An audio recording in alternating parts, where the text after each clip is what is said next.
আসসালামু আলাইকুম বন্ধুরা, কেমন আছেন? আশা করি সকলেই ভালো আছেন। কিন্তু সত্যি কথা বলতে আমি এখন ভালো নাই, কারণ প্রচণ্ড শীত পড়ছে।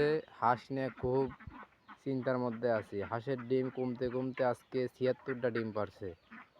হাঁসের ডিম ধুমধাড়াক্কা কমে যাচ্ছে, যার ফলে এই যে আপনারা দেখতে পাচ্ছেন, আমি কাগজ দিয়ে ঘেরা করে দিছি। জাল আছে, কাগজ আছে, এর মধ্যে পানি দিছি। আর হলো ওই খাদ্য দিয়ে দিয়ে রাখছি, এই পাশে খাদ্য দিয়ে রাখছি, হয়তো বা দেখা যাচ্ছে।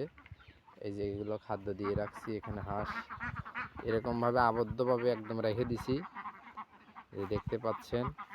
এখন এইভাবে শীত থেকে ওদেরকে রক্ষা করার চেষ্টা করতেছি। এখন কতটুকু করতে পারবো জানি না।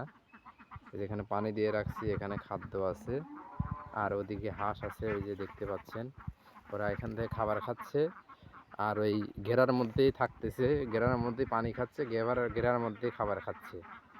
আর এর পাশাপাশি ওইখানে যে আমার ঘেরা আছে, ওই যে যেটা আমি প্রতিদিন ভিডিওতে দেখাই, ওইখানে ঘেরা। তো ওই ঘেরাতে আপাতত দিচ্ছি না, কারণ পুকুরের পানি প্রচণ্ড ঠান্ডা। পুকুরের পানি প্রচণ্ড ঠান্ডার কারণে ঘেরার মধ্যে আর দিচ্ছি না। আর যেহেতু ঘরের মধ্যে হাঁস রাখা যায়, ঘরের মধ্যে হাঁস রাখলে আবার ডিম কমে যায়। এর কারণ হলো ওই ১৬-১৭ ঘন্টা সময় লাগে একটা ডিম তৈরি হতে। মানে দিনের আলো দরকার হলো ১৬-১৭ ঘন্টা।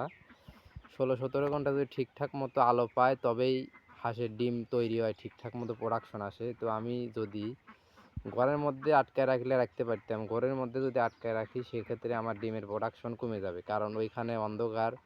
আলো আছে, যতই পর্দা তুলে দিই তারপর উপরে ছাউনি থাকলে পরে কিছুটা অন্ধকার হয়। আর এইখানে দেখতে পাচ্ছেন উপর দিয়ে খোলা, চারপাশ দিয়ে যে কাগজ, আলো আসতেছে, শুধু বাতাসটা আসতেছে না। ওদের জন্য এটা একটা ভালো পরিবেশ। তো আমি শীতের জন্য, ওদের জন্য আমি এতটুকু করছি।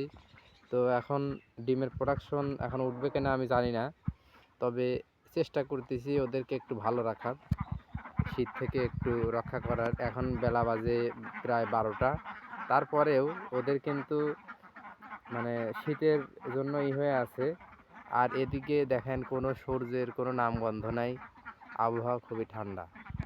তো এই হলো আমার হাঁস, মোটামুটি ভালোই আছে এখনও। তো এই পর্যায়ে এরকম আছে, ডিমের প্রোডাকশন অনেকটা নেমে গেছে। ৭৬%, ৭৬% না, ৭৬টা, ১16টা হাঁস থেকে ৭৬টা ডিম পাচ্ছি। তো এই অবস্থা। তো বুদ্ধি করে আর কি বাড়ির উপর এই ইটা দিয়ে রাখছি, কাগজ দিয়ে জাল দিয়ে ঘেরা দিয়ে রাখছি, এইখানেই ওদের থাকতেছে। তারপরে দেখি তো ওদের ডিমটা আবার ব্যাক করে কিনা, এটা আপনাদেরকে একটু এখানে দেখাই। চেষ্টা করতেছি আর কি, যেহেতু আমার আবদ্ধ খামার, চেষ্টা করতেছি একটু ভালো রাখার। তারপরে যদি ডিমটা ব্যাক করে, যেহেতু এখন ডিমের দাম বেশি, ১৬৫০ টাকা শ। কালকে ডিম বিক্রি করে আইছি ১৬৫০ টাকা শ। তো এখন ডিমের দাম প্রচণ্ড, ডিমের দাম, অথচ ডিম নাই, খামারে ডিম নাই।